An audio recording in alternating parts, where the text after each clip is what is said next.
Hey guys, Henry here. Today my cousin Nathan and I are making Blanquette de Veau.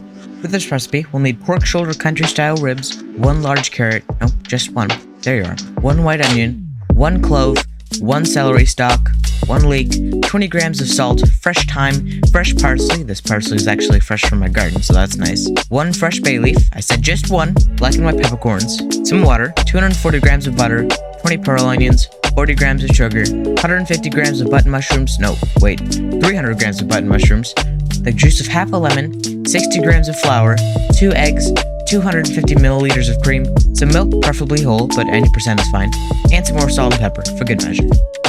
First step in this recipe is to cut up our pork into 1-inch cubes. So Nathan and I set up a system where he would cut the cubes and I would remove the fat. The cubes that Nathan cut up ended up being way too big, though that's kind of my fault since I told him to cut them that big. This process was kind of annoying, but we got the job done, and I think we did pretty well. I mean, except for the fact that we just kind of give up on the fat at the end and throw everything in. Also, since this is my first video, I should probably clarify that I'm the person furthest from the camera, in case people start asking where I went. After that, we covered the pork in a mixture of half milk, half water, and after 4 attempts to find the right lid, we just covered it in saran wrap and refrigerated it overnight. In the morning, we brought it out of the fridge, and I was reunited with my favorite dubious pink liquid, pork strawberry milk. Also, anxiety-inducing clip of straining pork. This is disgusting. Also, you're gonna need both hands for that. This is gross. It's gonna fall out. No, it's gonna fall out. It's all gonna go in the sink. That's fine. Put the strainer over the bowl. Over the bowl. Cover it. What? Like.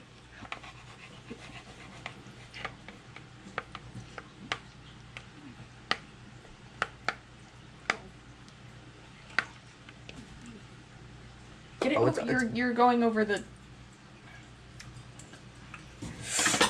Hey, we lost one piece. We only lost 2 pieces! That third person you heard in the clip is my other cousin, who helped shoot and direct this video, so thank you so much to her. Also, a moment of silence for our fallen pork cube brethren.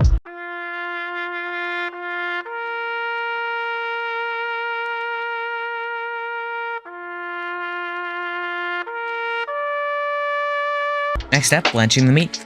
We added the pork as well as about 6 cups of water to a pot, then brought it to a boil. In case you were unaware, blanching meat removes some of the fat and other unwanted parts of the meat. While that was happening, Nathan started peeling up some of the vegetables. The reason he's doing this is because we're going to throw all these vegetables in with the pork to infuse their flavor, so we need the vegetables to be peeled to unleash their full flavor potential. He also cut off the green of the leek, the reason for which I'll talk about later. Next is the onion, which we're going to cut in half, peel, and then stud with a clove, which dampens the clove's flavor. While Nathan peeled the mushrooms, the pork finished blanching. So I skimmed the top for the parts of the pork that came off. This took way longer than I expected, so I just removed the pork from the water and put it in an ice bath, which is supposed to quickly cool off foods after cooking. Also, here are some cinematics of the results of Nathan's work. Since I needed black and white peppercorn and the only way to get that was in a mixed grinder, we had to forcefully open the pepper grinder and manually separate the peppercorns. Next up was the infusion of the pork with vegetable flavors. So we started by making a bouquet garni, which is fresh thyme, fresh parsley, black peppercorn, and a bay leaf, all wrapped up in a leek leaf.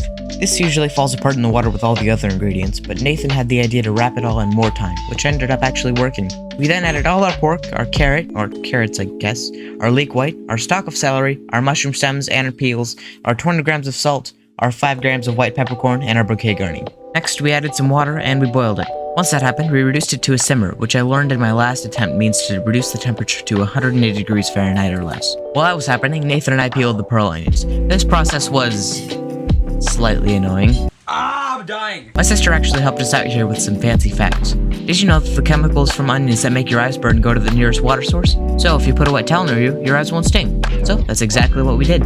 We put our pearl onions in a pan and added 40 grams of butter, 40 grams of sugar, a quick cameo for my sister there, a pinch of salt, and some cold water. We then covered it up with a definitely correctly sized lid and let it sit until the water evaporated away and the butter and sugar formed a glaze. After that, we cut all of our mushrooms into quarters and added to a pan 20 grams of butter, the juice of half a lemon. Wait, Henry, this is how you truly know you're a chef. You give me exactly half of a lemon, okay? You didn't even hit the pan! 2 tablespoons of water, all of our mushrooms, and salt and pepper. We rolled it around a bit, then covered the pan. Next up was a roux. This is pretty simple, we just have to add equal parts butter and flour to a pan. This is going to help thicken up the sauce when we make it. The recipe said to be careful not to let the roux color, but the roux turned yellow as soon as it formed, so I don't really know what to think about that. By this point, our pork had finished infusing with vegetables, so we used tongs to take it out of the vegetable juice. We then strained out the juice since we're going to use it later on. This vegetable juice is actually white pork stock, by the way. I poured 1 liter of the stock into a pot, then started to boil it. This will take a while, so while we wait, let's talk about Blanquette de Veau. Blanquette de Veau is a French dish that consists of veal, glazed pearl onions, mushrooms, cooking lemon juice, and a sauce, and was originally used to make use of leftover food, hence the white of the leek, the stems and peels of the mushrooms, etc. I don't particularly agree with veal, so for this video I used pork instead. I first made Blanquette de Veau about a year ago when I was just starting my first cooking series on YouTube. It was suggested to me by my dad's friend who was a professional chef. I didn't do too well on that attempt, so I decided I would try again when I had more experience, and here we are, I guess. I can't find any origin of Blanquette de Veau that's consistent between sources, so here's a few that I found. Blanquette de Veau originated in the 18th century near Paris. The very first recipe was written down in 1735 by a man named Vincent Chapelle in a cookbook called Le Cuisine Moderne. By the way, sorry if I butchered that, I probably did. Blanquette de Veau originated in the 19th century in Lyon, France.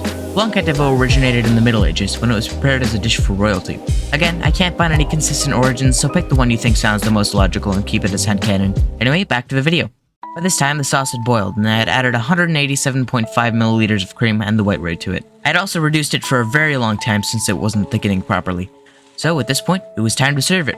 We added a bit of heavy cream and a ladle of sauce to 2 egg yolks, whisked it up, and then added it back to the sauce. I also added a few chunks of cold butter. To reheat the pork, mushrooms, and onions, we put them in the sauce for 5 minutes. We then strained everything and served.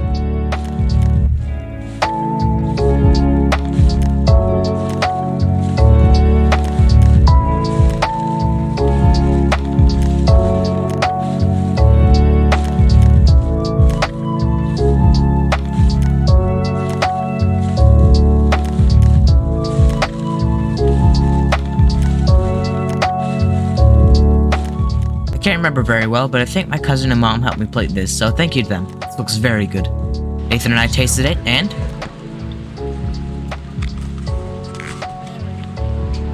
Oh wow. That's very good. Oh my god, that's so good. It was very good. The sauce was extremely savory, the pork was very flavorful and had a nice base to it thanks to the vegetables. The mushrooms were tangy yet salty, and the onions were very sweet. All these flavors kind of came together to form a symphony of very different but very well paired notes. After this experience, I can confidently say that Blanquette de Veau is still my favorite food. So how exactly did I improve on my original attempt? Well, I finished it in 2 days instead of 3. I got the onions right on the first try, I got the roux right on the first try, I didn't add too much cream to the sauce, and I didn't leave the pork out too long. So I think overall this was a very good improvement. If you enjoyed this video, please make sure you hit the like button and subscribe. It means a lot and it helps me do these kind of projects in the future. The next video will be a very big one, so stay tuned for that. Thanks for watching, and I'll see you in the next video. Bye!